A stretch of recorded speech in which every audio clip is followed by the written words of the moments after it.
हाँ तो मेरे बच्चों, आज मैं आप सभी के लिए एक नई कविता लेके आई हूँ।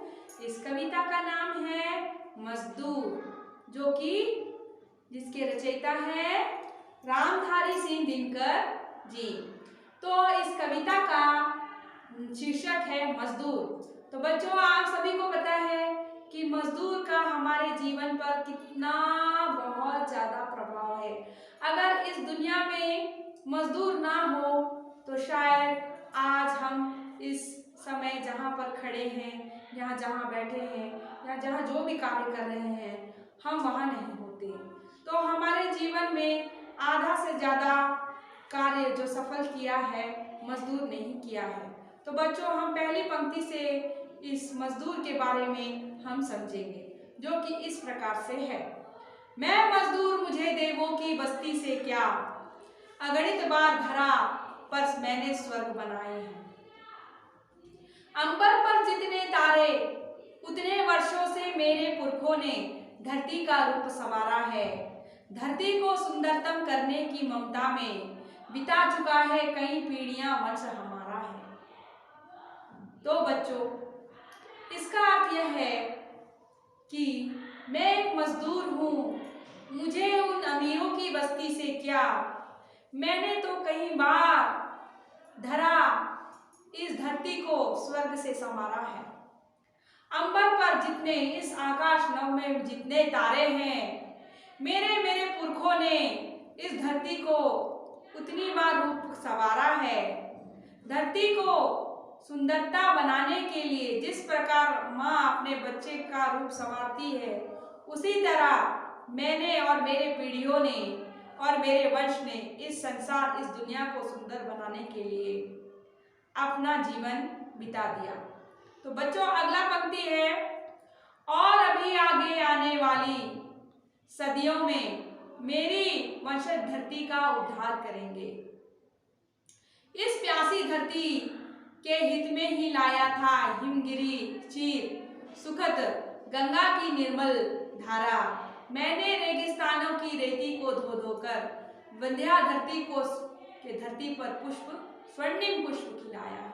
अर्थात बच्चों, मेरी पीढ़ियां और मेरे वंश जो है इस धरती पर सदियों से लोगों के, संसार के जीवन के लिए बहुत सारे उद्धार करेंगे। मैंने ही इस प्यासी धरती के लिए हित में हिमगिरी को चीरते हुए गंगा को धरती तक ले आया है, लोगों तक के पास पहुंचाया है। गंगा की निर्मल धारा को मैंने ही लोगों तक, घर घर तक पहुंचाया है।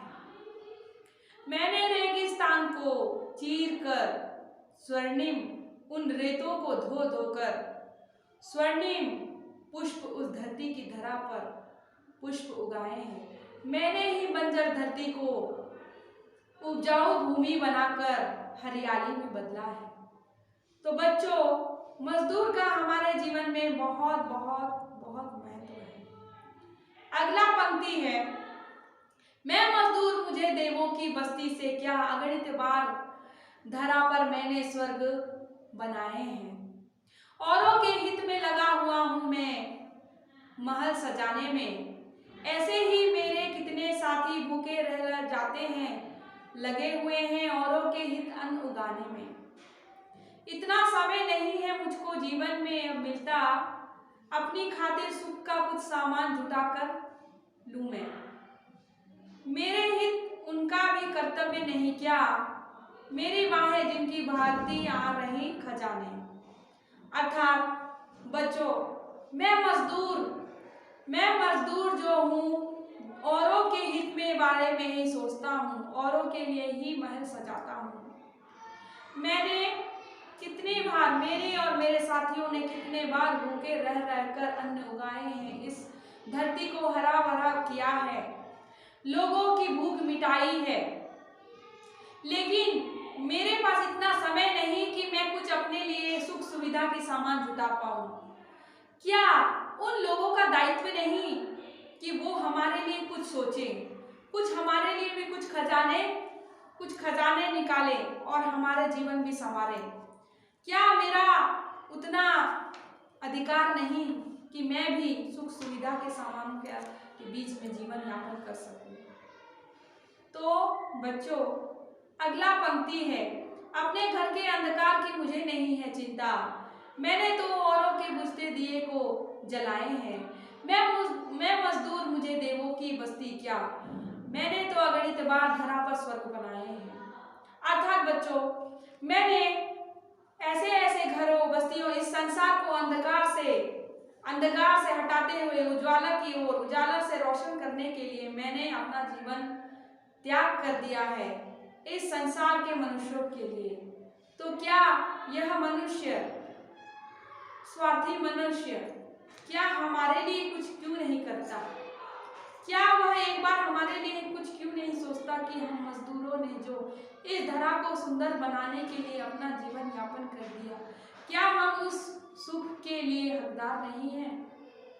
तो बच्चों, इस कविता से हमें यही पता चलता है कि मजदूर का हमारे जीवन में बहुत महत्व है एवं हमें मजदूरों का सम्मान करना चाहिए और हमें मजदूरों की मदद करनी चाहिए। धन्यवाद।